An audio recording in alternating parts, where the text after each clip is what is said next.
kami presentasikan hasil dari makalah yang sudah kami rangkum dalam presentasi tema penyuluh agama Islam berkarya Indonesia Jaya. Kategori saya fokus pada satu kategori, yaitu pelestarian lingkungan. Peran penyuluh agama Islam dalam pelestarian lingkungan melalui pembinaan kelompok peternak kambing. Pendahuluan, bahwasanya manusia sudah disampaikan dalam surah Al-Baqarah ayat 30, itu ditugaskan untuk menjadi khalifah di bumi. Wa idh qala rabbuka lil malaikati inni ja'ilun fil ardi khalifah. Khalifah adalah seorang pemimpin, penjaga, perawat bumi, melestarikan bumi. Namun akhir-akhir ini petani yang menjadi garda terdepan yang harusnya menjaga dan melestarikan alam, sedikit demi sedikit sudah mulai bergeser kepada paham pragmatis dengan terlalu banyak menggunakan pupuk kimia, sehingga alam menjadi, tanah menjadi tidak subur. Selain itu, peternak juga semakin berkurang, padahal pekerjaan peternak itu pekerjaan yang dulu pernah dilakukan oleh para nabi. Alasannya, pengelolaan pakan sekarang sulit dan harga juga tidak stabil, sehingga akibat dari kemalasan dan ketidakminatan para pemuda untuk berternak, stok kambing di desa kami sering berkurang, sering kurang, apalagi mendekati hari raya Idul Adha, bahkan sampai mengambil dari desa lain. Untuk itu, pada presentasi ini saya akan menjelaskan tugas dan fungsi penyuluh, kondisi wilayah binaan, konsultatif, informatif, advokatif, dan edukatif sesuai dengan KMA tahun 2018. KMA nomor 769 tahun 2018. Ini KMA yang baru, jadi kalau yang lama itu sudah direvisi. Penyuluh itu tupoksinya ada 4: informatif, edukatif, konsultatif, dan advokatif. Pertama-tama yang saya lakukan adalah melakukan mapping area, pemetaan wilayah binaan di desa kami, Sekampung Udik, Lampung Timur. Mayoritas masyarakat itu petani, peternak, pedagang. Masalah yang muncul yaitu menurunnya kesuburan tanah akibat pupuk kimia dan menurunnya minat peternak sehingga tidak memenuhi kebutuhan daging. Lalu pada fungsi konsultatif, kami berkonsultasi dengan para tokoh masyarakat untuk mencari solusi dari masalah ini.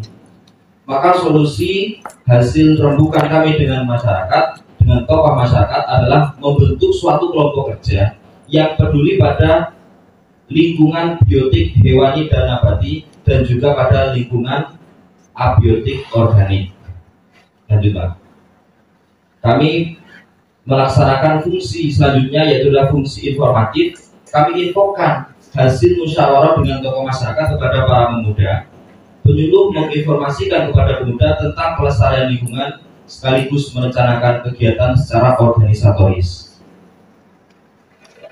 Hasil dari rembukan kami sehingga terbentuklah suatu kelompok yang bernama Grida Muda Sidoarjo.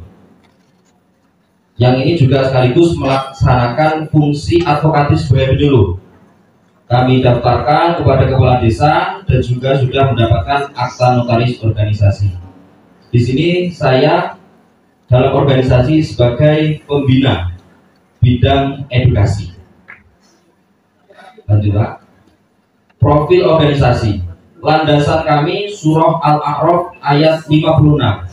Wala tufsidu fil ardi ba'da islahiha wa qum khawfa wa tama'a inna rahmatallahi qaribun minal muhsinin. Janganlah kamu merusak alam, merusak bumi setelah baiknya, setelah memperbaikinya. Itu landasan Al-Quran. Adapun landasan undang-undang yaitu Undang-Undang Republik Indonesia nomor 32 nomor tahun 2009 tentang perlindungan dan pengelolaan lingkungan hidup, bahwa perlindungan dan pengelolaan lingkungan hidup itu berlangsung bagi kehidupan dan kesejahteraan manusia dan makhluk hidup lainnya. Lalu pada fungsi edukatif kami laksanakan membuat suatu program kegiatan di kelompok kami itu. Yang pertama adalah pelestarian lingkungan biotik hewani. Yang kedua, pelestarian lingkungan biotik nabati. Dan yang ketiga, pelestarian lingkungan abiotik organik. Dan yang keempat, bisnis halal. Tidak bisa, tidak. Namun pada presentasi ini tidak saya pendalami tentang bisnis halal, karena yang namanya ekonomi, mau tidak mau semuanya pasti akan memikirkannya dan melakukannya. Tetapi pelestarian lingkungan belum tentu. Petani pun tidak perhatian dengan lingkungannya, apalagi yang lainnya gitu. Hasil binaan pelestarian biotik hewani. Kami mengadakan kontes kambing untuk meningkatkan minat bakat dan harga kambing. Ini kambing berjenis PX. Kambing itu saat ini nilai harganya 20 juta karena sudah pernah mendapatkan juara harapan 1 tingkat provinsi Lampung. Yang jualnya itu lanjut. Nah, tujuannya, pada kelompok kami maka kami membagi 2 jenis kambing. Tadi kambing PX yang memang untuk kontes. Nah sekarang ini kambing Rambon. Kambing Rambon itu masih hasil kawin silang dari PX dan kambing kacang atau kambing Jawa. Kalau PX tadi adalah peranakan etawa. Ini kambing Rambon yang lebih di bawah lagi, ini untuk persediaan daging. Ini harganya di kisaran 3-5 juta. Yang kemarin terjual 126 di kampung kami. Kambing PX bisa mencapai 10-20 juta per ekor. Jika harga naik, maka minat berternak akan meningkat sehingga persediaan kambing di desa tidak kesulitan, bahkan tidak mengirim sampai keluar kota. Bahkan bisa mengirim sampai keluar kota. Jenis kambing pedaging yang diperjualkan adalah jenis kambing Rambon. Jadi bukan kambing kontes yang dijual. Kambing kontes hanya untuk minat dan hobi. Lanjut Pak. Ini ada pakan dedaunan silase atau yang kami sebut dengan adesi. Ini terbuat dari daun dan batang singkong muda yang ditumbuk kemudian disimpan dalam sebuah tempat kedap udara semisal tong.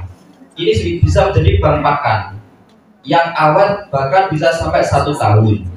Dulu petani dan peternak itu sering bermusuhan karena peternak sering mencuri daun para petani. Tetapi dengan adanya metode ini, maka peternak tidak perlu setiap hari ngarit, cukup mengarit beberapa kali, kemudian bisa disimpan untuk pakan.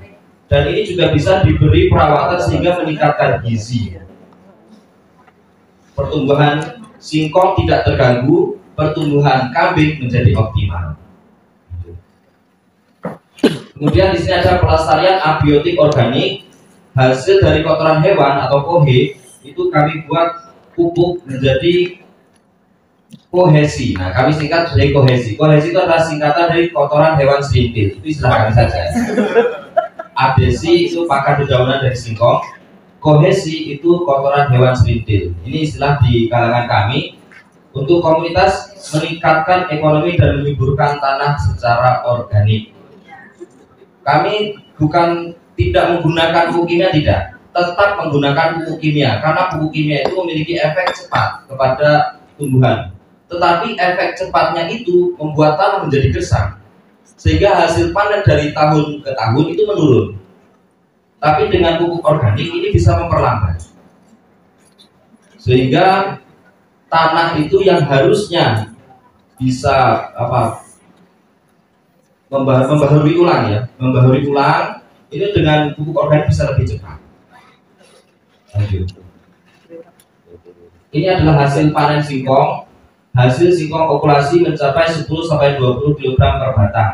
Hubungan antara petani dan peternak adalah simbiosis mutualisme, saling menguntungkan. Petani mendapatkan pupuk, peternak mendapatkan pakan.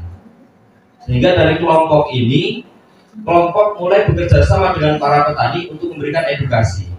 Kelompok kami anak-anak muda yang masih bisa diberi pendidikan edukasi sehingga bisa menyampaikan pada para petani. Ini merupakan sebuah sumbangsih dari peternak untuk petani sehingga saling menguntungkan itu tadi.